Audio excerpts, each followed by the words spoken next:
$8 billion. Not stolen at gunpoint, not lost in a fire, not buried beneath the rubble of some forgotten war. Evaporated, digitally, silently, in plain sight. This is not a story about cryptocurrency. It is a story about something far older, far more dangerous, and far more human. The willingness to believe and the catastrophic cost of believing in the wrong architecture. In the early years of this decade, a new kind of empire materialized. No marble lobbies, no vaulted ceilings, no century-old crest embossed on a brass door. It existed in the glow of 1 billion screens, borderless, frictionless, and relentless in its ambition. Valued at $32 billion, a number so immense it dissolves all meaning the moment you try to hold it in your mind. At its center stood a promise, absolute, unambiguous, etched into the marketing and the mythology alike. Your deposits are safe, segregated, untouched. Then the screens froze. Withdrawals halted. Accounts went still. Billions, not millions, billions began their quiet migration into a digital void from which nothing returned. And one question cut through the noise, louder than any alarm, louder than any regulator's warning, louder than the silence of the exchange itself.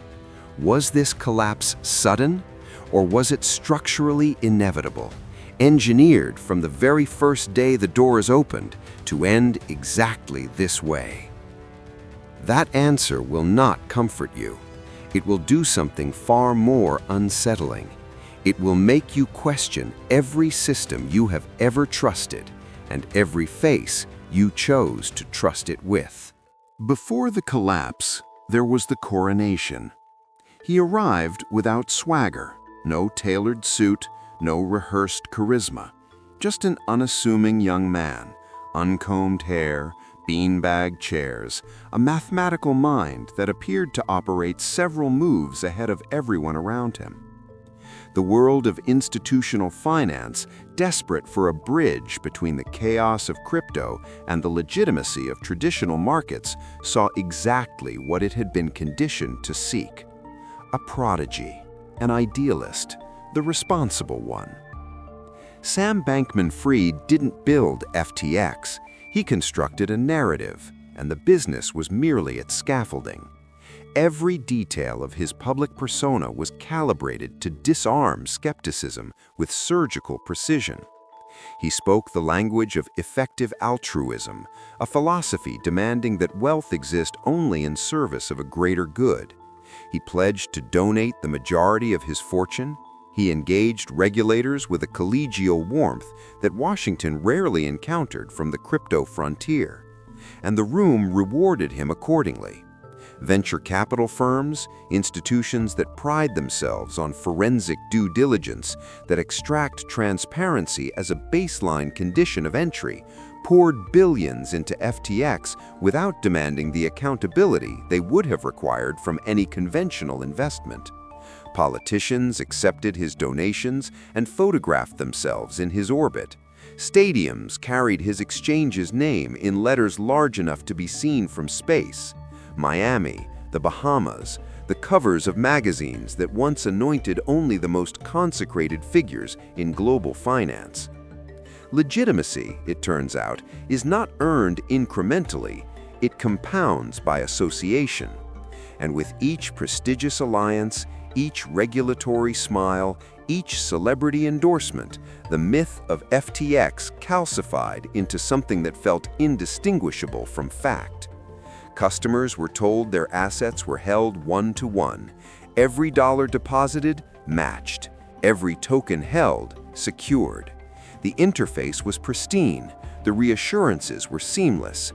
The architecture of trust, immaculate in its presentation. But there is a particular and lethal danger in systems that demand you trust their elegance rather than interrogate their foundations. Because beneath those polished dashboards, beneath the philanthropy and the political goodwill and the stadium signage, something else was being constructed entirely, something the customers were never meant to see. And the question you should be asking right now is not what was hidden, it's who was paid to look away. Every empire has a back door. In the case of FTX, that door opened quietly, consistently, and with a casualness that would later read less like negligence and more like intention. Because while customers deposited their savings into what they believed was a sealed sovereign exchange, a fortress of digital accountability, those funds were making a very different journey entirely. They were moving. Not into segregated accounts, not into the protected architecture the marketing had so elegantly promised. They were flowing, steadily, deliberately, with institutional confidence into Alameda Research, a separate trading firm, but one that shared something far more intimate than a corporate address with FTX. It shared an architect. Alameda was founded and controlled by Bankman-Fried himself, a detail that alone should have detonated every alarm within the institutional landscape that had so enthusiastically bestowed its blessing. It did not. Instead, Alameda operated in the shadows of FTX's credibility, deploying customer deposits as trading capital, amplifying risk at a scale entirely invisible to the very people whose money was being used to absorb it. The leverage was staggering. The oversight was, by the accounts of those who would later examine the wreckage, virtually non-existent. No independent board with genuine authority, no institutional checks functioning as designed. A closed ecosystem, governed by a tight inner circle, insulated from every form of scrutiny that any legitimate financial structure demands as a minimum condition of its existence. And then there was the token. FTT, FTX's proprietary digital asset, sat at the gravitational center of Alameda's balance sheet. Its value was not anchored to any external, independently verifiable market force. It was controlled, sustained, and quietly manipulated by the very insiders who depended on its elevation for their own solvency. Circular, precarious, a house of cards dressed in the language of innovation, presented to the world as a pillar of strength. Markets, however, are unsentimentally democratic. They do not care for narratives. In November of 2022, the CEO of Binance publicly disclosed his intention to liquidate a significant FTT position. A single statement, a few sentences, but in the architecture of fragile confidence, a single fracture is always sufficient. Panic does not announce itself. It simply arrives, and then accelerates beyond any mechanism designed to contain it. What followed unfolded not over months, not over weeks, days. And what the withdrawals exposed when they overwhelmed the system was not a crisis. It was not a liquidity event. It was not the kind of failure that happens to well-intentioned enterprises caught in impossible market conditions. It was evidence of something that had been true from the beginning. When the architecture finally collapsed, it did not fall gracefully. It imploded, publicly, catastrophically, with the kind of brutal transparency that only bankruptcy proceedings can force upon systems engineered for opacity. And what the filings revealed, what the forensic accountants and federal investigators began to excavate from the digital rubble, was not merely disorder. It was the deliberate absence of order. An $8 billion hole. Customer funds, savings, retirement allocations, years of accumulated capital from individuals across dozens of countries, unaccounted for. Not misplaced through incompetence alone. Commingled, deployed, consumed by a trading operation that had been quietly insolvent long before the public ever sensed the tremor. The new CEO appointed to oversee the bankruptcy, a man who had previously navigated the wreckage of Enron, stated publicly that in his decades of restructuring failed enterprises, he had never encountered anything approximating this level of corporate failure. That is not a caveat, that is a verdict. Private communications surfaced, internal messages that revealed, with a casualness almost more disturbing than the crimes themselves, the culture that had presided over this catastrophe. Risk was not managed at FTX. It was treated as an abstraction, something to be discussed philosophically, almost academically, while billions in customer exposure accumulated without restraint, without documentation, without the basic safeguards that even the most rudimentary financial institution maintains as a non-negotiable condition of its existence. The law, slow but inexorable, arrived. Sam Bankman-Fried was arrested in the Bahamas in December of 2022, extradited, tried, convicted on 7 counts of fraud and conspiracy. 25 years, an outcome that satisfied some and left others questioning whether any prison term could ever be commensurate with the scale of what had been orchestrated against millions of people who had simply chosen to believe. But the most devastating wreckage was not institutional. It was human. Frozen savings, shattered retirements, faith, once extended generously, in good faith, to a system designed to appear worthy of it, annihilated without ceremony. And still, one question haunted everyone who had lost everything. How did something this broken remain invisible for this long?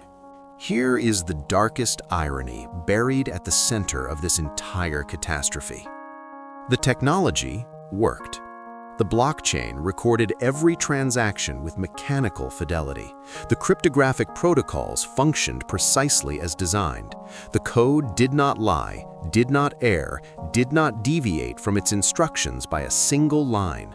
If you believe in the foundational promise of decentralized finance, that mathematics is a more reliable sovereign than human institutions, the technology itself offers no confession, no apology, no evidence of failure. The failure was entirely, catastrophically human.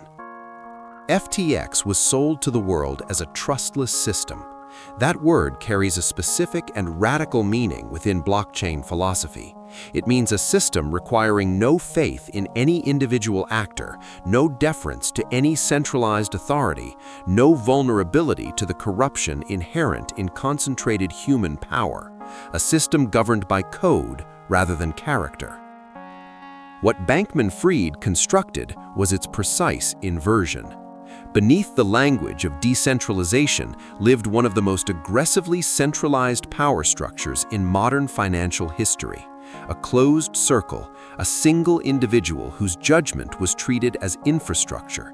A system that demanded, in practice, absolute and unconditional trust in a handful of people who had engineered every incentive to ensure that trust was never seriously interrogated by anyone at any level, at any stage.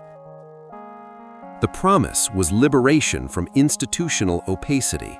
The reality was opacity so dense, so deliberately engineered, that even sophisticated institutional investors, armed with legal teams and analytical resources, failed to penetrate it before the collapse made penetration unnecessary. Strip away the tokens, strip away the blockchain and the digital nomenclature and the breathless press coverage. What remains is a parable as ancient as commerce itself. Power concentrated without accountability corrodes. Complexity deployed in service of concealment destroys.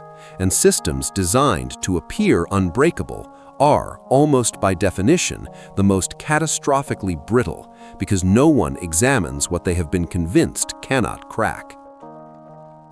FTX did not fail because the future arrived too quickly for regulation to follow. It failed because human nature, acquisitive, self-serving, and remarkably creative in the construction of justifications, remained precisely what it has always been, what it will always be. The architecture of trust collapsed, and it was built from its very foundation to look eternal. The question that should disturb you most is not how this happened, It is how many systems surrounding you right now are constructed on the same invisible fault lines, the same facade of stability, the same orchestrated confidence, the same institutional rot dressed in the language of progress, and simply haven't frozen yet.